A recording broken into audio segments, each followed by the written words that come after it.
او دغه نعمتونه که ظاهری دي او که باطنی، دغه نعمتونه که روحانی دي. لکه خدای پاک قرآن پاک را لېږلی، حضور پاک صلی الله علیه وسلم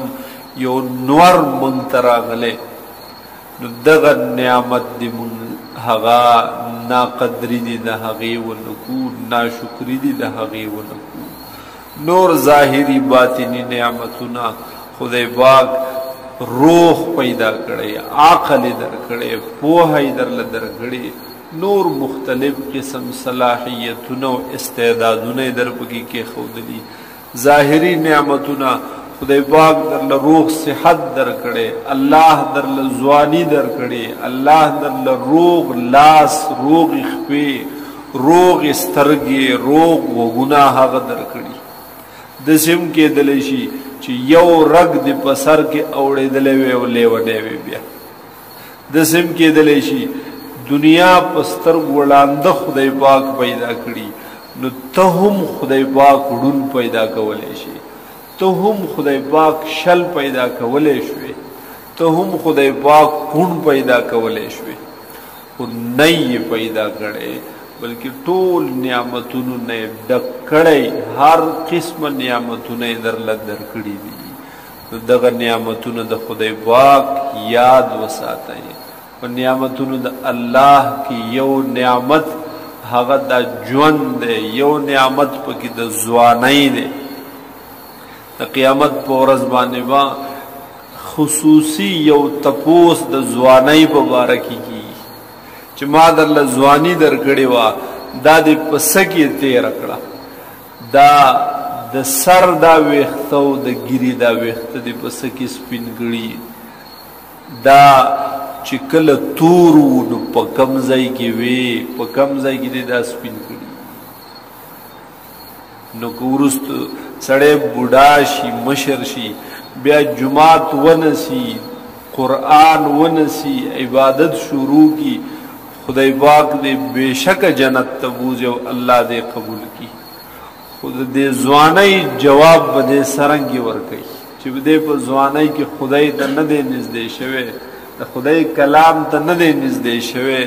د الله حکمونو نه لرې پاتې شوی، دی به د دې جواب څرنګې ورکوي؟ دی به په دې سوال کې به دې فعل راځي، بیا په دې کې به ورته پاتې راځي. بیا نو په ځوانۍ کې د خدای پاک عبادت کول، دا ځوان تندې خدای پاک ته په دې خاورو باندې کېښودل، دا د ځوان سړي دا سر چې په ځمکه پروتي، په دقې الله تعالی فرشتو باندې فخر کوي. اوس موږ خپل ژوند ته وګورو، خپل ځان ته. د ورځې څوره پېرې موږ موبایل کولاو، څوره پېرې قرآن پاک کولاو، څوره پېرې موږ هغه بې پیدو مجلسونو ته ځو، څوره پېرې موږ په دې ورځ کې هغه د خدای کور ته راځو. د سار نه تر ماښامو پورې، د ماسخوتنه پورې، د وده کېدو پورې لږ یو ورځ دا خپل هغه سترګې پټې که او دا سر دې ښکته که او سوچ فکر پې وکړه چې نن زما نه څومره د الله حکمونه پاتې شوي او څومره مې هغه پوره کړي دي، په ځای مې راوړي. نن زما نه د حضور پاک صلی الله علیه وسلم څومره طریقې غورځېدلي دي، په هغې مې عمل نه دی کړی، حالان کې مقرر توا، حالان کې ښه وس مې کېدو، طاقت مې کېدلو، او څومره طریقې د نبي علیه السلام هغه ما پوره کړي. د دغې هم جانچ پړتال وکړه، نن څوره ما خپل فیسبک کولاو کړی، څوره مې بل څیز دا کولاو کړی، دې له مې څومره وخت ورکړی، او څوره ټیم مې د خدای پاک کلام له ورکړی، څوره ټیم مې قرآن پاک له ورکړی، څوره وخت مې ذکر و اذکار له ورکړی. د ورځې دې څوره پېرې درود شریف ویلي، استغفار دې څوره پېرې ویلي، کلمه طیبه دې څومره ویلې، نه نور د الله ثنا صفت دې څومره ویلي، څومره دې اورېدلي، او نور څیزونه څومره ویلي او څومره اورېدلي. زما عزتمندو که چرته د دې بے پیدو اغا پندوکې پی درونوی نو سبا بزاو تپیل یو بیا د ځوانۍ په سوال کې چې د ځوانۍ سوال را رکیږي بیا به پکې پاتې رازو بیا به پکې فیل رازو ورستو برازو الته به بیا هغه شرمیدلی او سپک به د الله په دربار کې بیا ولاړ دلته زموږ په دې جماعت کې د جمعې په ورځ اخیره پورې سبونه ټول ډک اګه د ټول کلی هغه افراد چې په چا مونږ فرض دی د خدای د طرفه چې الله به تپوس کی فرض دی به دارا ولی حرام کدی جمعات کې ځای شو بالکل بدلته ځای نشي بار به سبونه جوړ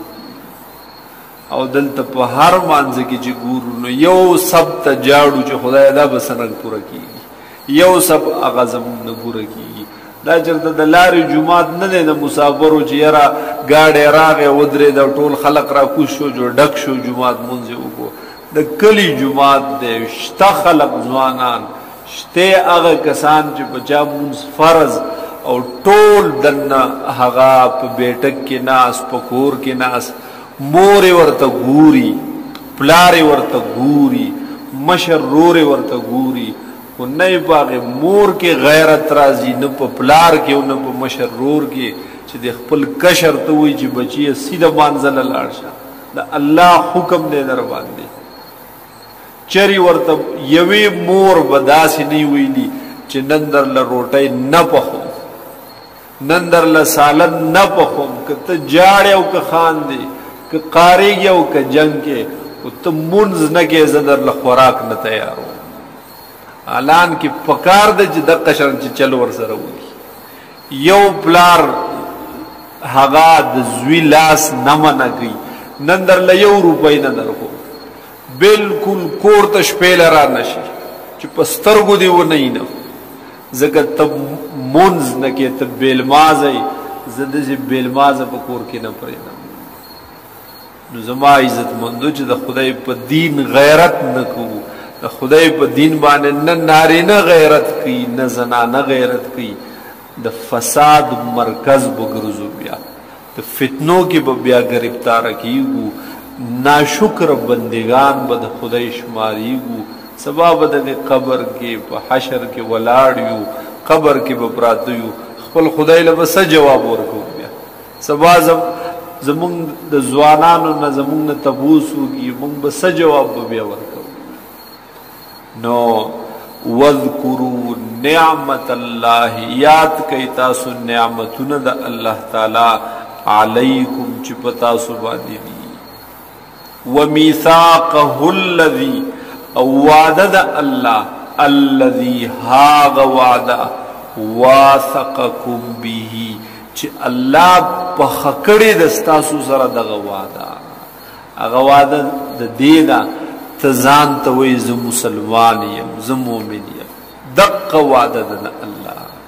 چې تا تسلیم کړه دا خبره چې لا اله الا الله محمد رسول الله تا د دې اقرار وکړه چې ز مسلمان یم ز مؤمن یم دا تا د خدای پاک سره وعده وکړه خدای ستا سره به مینه محبت وي خدای ستا طرف ته به توجه وي خدای ستا طرف ته به تګوي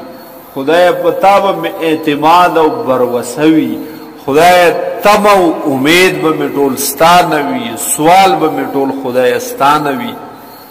او داغه طرف نه ورته الله تعالی بیا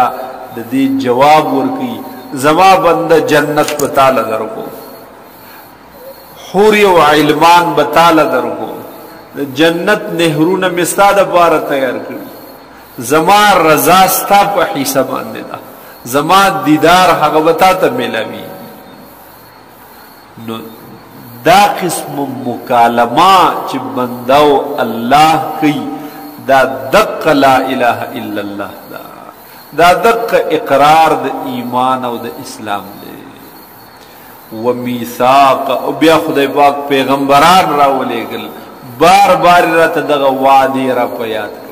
بار بار راته دغه تذکرې وکړي چې ګوره د خدای سره کړي وعده مې روي د الله سره کړي لوزونه او کړي عهدونه